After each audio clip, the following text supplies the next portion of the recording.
Hello friends, I am back with a full wrap up of the challenge that I attempted last month. So if you guys don't know, I have a bunch of videos where I was trying to make rent for my store, only selling items that I get on consignment on Poshmark. I started on September 18th.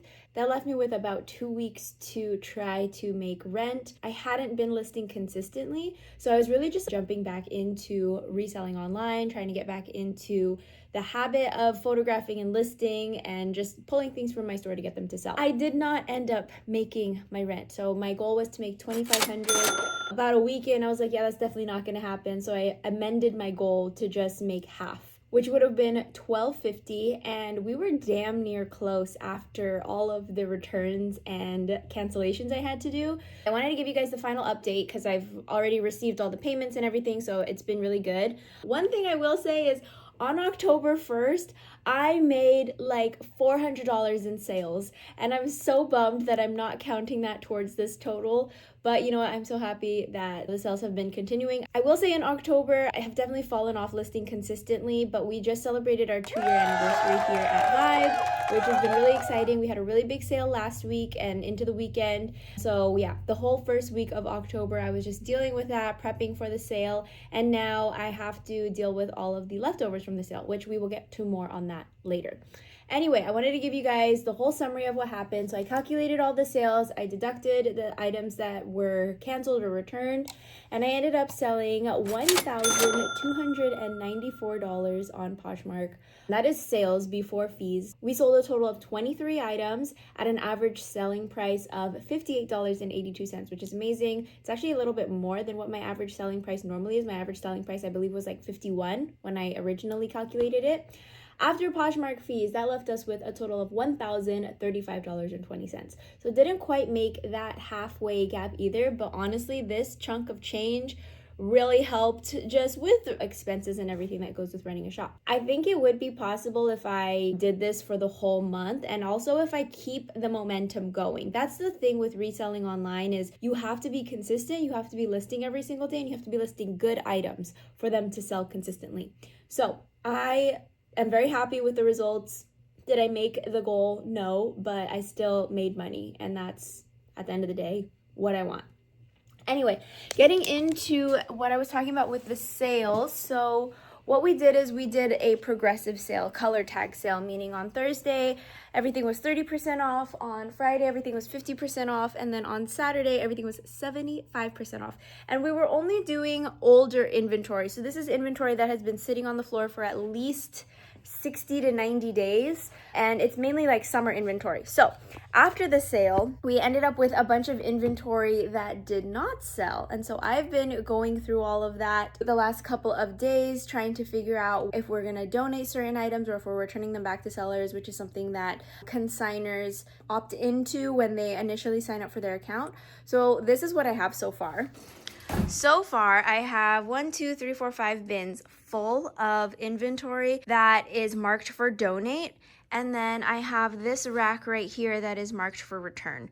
So these are items that I need to give back to the sellers if they don't sell. However, I still have a couple bins back here. Sorry, excuse my hot mess.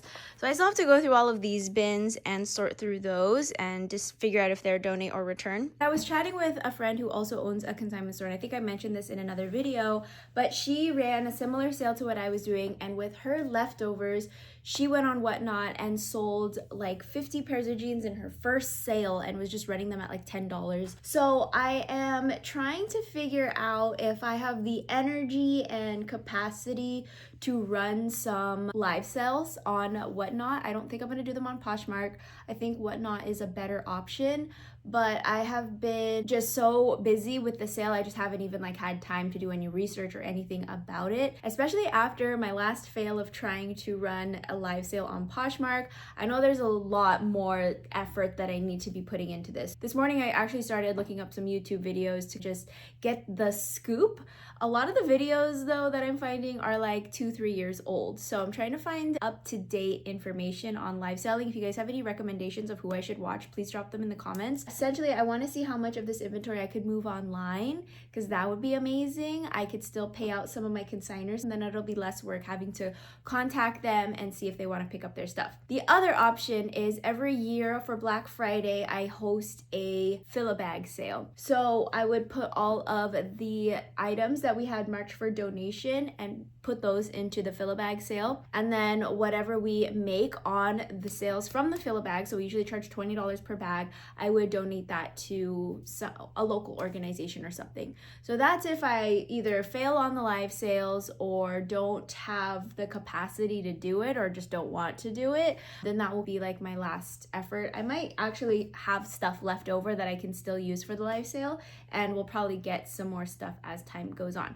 I forgot I had one more update for you guys. I ended up getting in most of the packing supplies that I ordered for the Ground Advantage. So I wanted to show you guys which ones I got. I ended up getting 2 boxes, so I think 50 or so of the square boxes. So they fit like this. These are pretty large. I would use these for boots and like large purses or bulk orders. And then I also got, this is the GA box 2, and this is definitely really good for shoes, but it looks like this.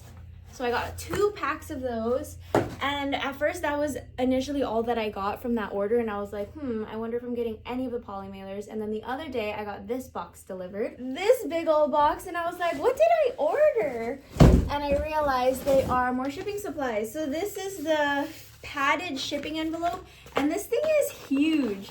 I don't look at measurements. I never look at measurements, so I was very surprised to see how big this was. My one complaint is that it is obviously like cardboard. I live in the Pacific Northwest, so I'm definitely gonna have to invest in larger clear poly mailers to protect my items before putting them into these kinds of bags, because I just don't want them to get wet or damaged. Anyway, that's my update. I had a few people leave comments saying that they had to send multiple emails, they had to call in order to get their orders confirmed and to finally actually receive their shipping supplies.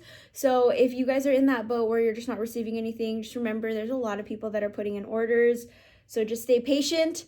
I didn't send in any duplicate anything. I just waited and I got it. So that is good news, and I am looking forward to, I don't know, trying things out. Once I get everything kind of settled with the aftermath of the sale and keep my back office cleared. I actually had to make up quite a big mess in my office here during the sale because I needed the rack that I was using to organize everything. So yeah, I have a lot of videos planned, but I'm just in that part of my cycle where I don't feel like doing anything.